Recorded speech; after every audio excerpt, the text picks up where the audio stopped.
An unprecedented experiment developed by the researchers was to measure the geodesic curvature between two buildings over a long distance using high-precision GPS.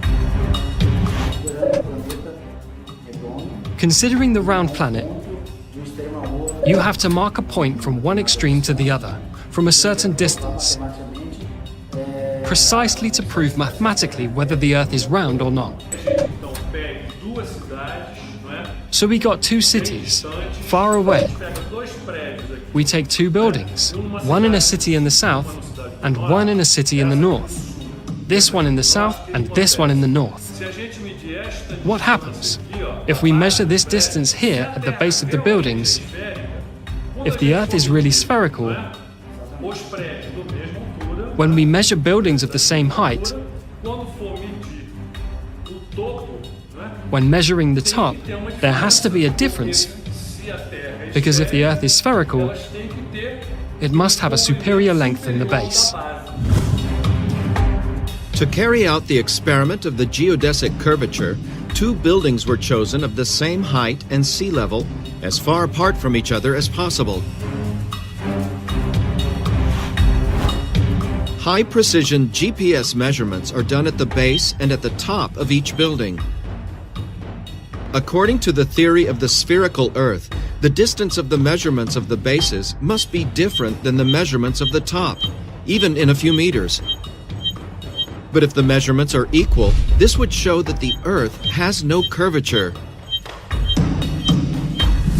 In order for the results to come out with the best possible precision, the CTZ researchers invited INCRA, the National Institute of Colonization and Agrarian Reform. This is one of the most respected organizations in Brazil and one of the best in the world in the area of topography. INCRA engineers and technicians met with the researchers from the CTZ and Daquila to decide on the realization of the experiment, which would be evidence, or not, of the sphericity of the Earth. Analytically, we will see if really this line here will be perpendicular in relation to this horizontal distance between the 2 points.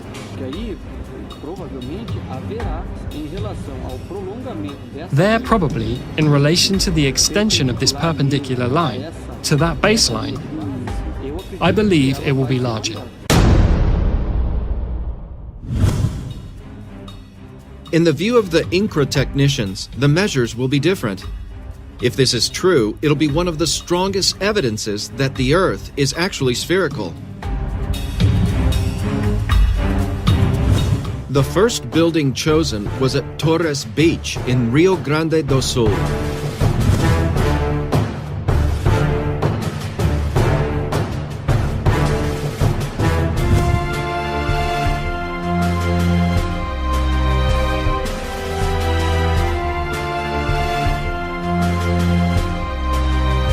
The second building was chosen in Natal, in Rio Grande do Norte, at a distance of 3,050 kilometers from each other, with the same altitude in relation to sea level. This is a GPS L1, L2 signal receiver. We'll do a reading from this point to chart the base.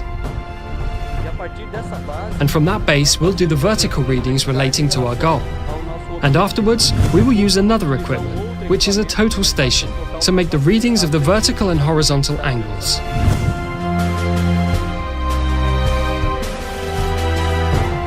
To what conclusion did INCRA surveyors arrive in relation to the curvature of the Earth?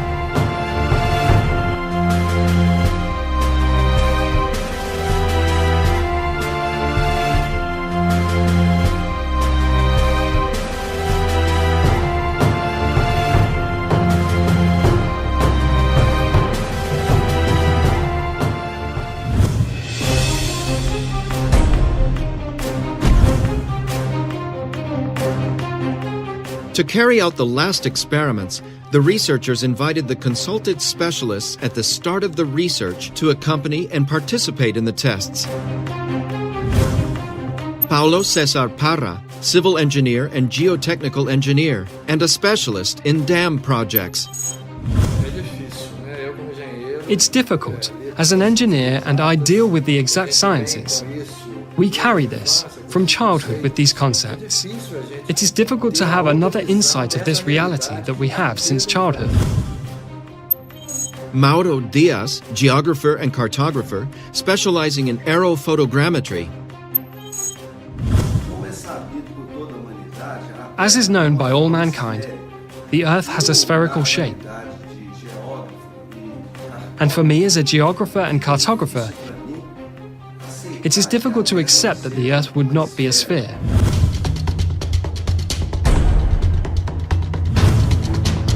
What about the geodetic curvature experiment performed on the buildings?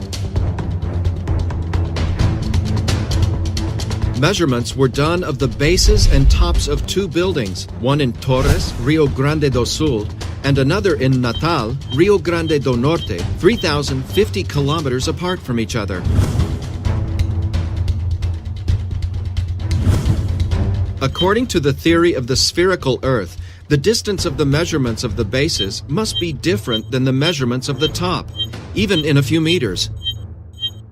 But if the measurements are equal, this would show that the Earth has no curvature.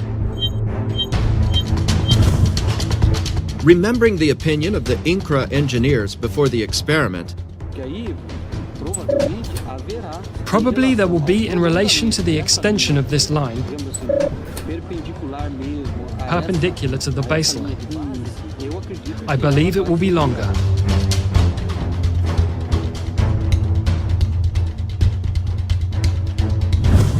Thinking of the Earth as a globe, the initial expectation was that the measurements were different. But when the results arrived, the base and the top measurements were the same, showing that the two buildings are leveled upright. And here the opening angle, where we read the point here, the base of the building and its height. As we do this calculation here, on this plane, we will always find this distance here. On this plane, we will always find this distance here. the identical measurements of the distance between the bases and the tops prove that between the two buildings there is no curvature, proving that the Earth has no spherical shape. Don't waste any more time. Visit the links above now and order my book 16 Emergency Landings Proving Flat Earth. Visit my online store now and order the new enhanced Gleason's Flat Earth map. This map used to be in every school and library in the nation before NASA was created in 1958, when the maps were ordered removed. Have your Gleason's map hanging on the wall in your house where no government can take it down. Here you see it hanging on a wall in the house of the late Charles K. Johnson. Here is a quote from the book 1984 by George Orwell. Every record has been destroyed or falsified, every book rewritten, every picture has been repainted, every statue and street building has been renamed, every date has been altered, and the process is continuing day by day and minute by minute. History has stopped. Order your map now.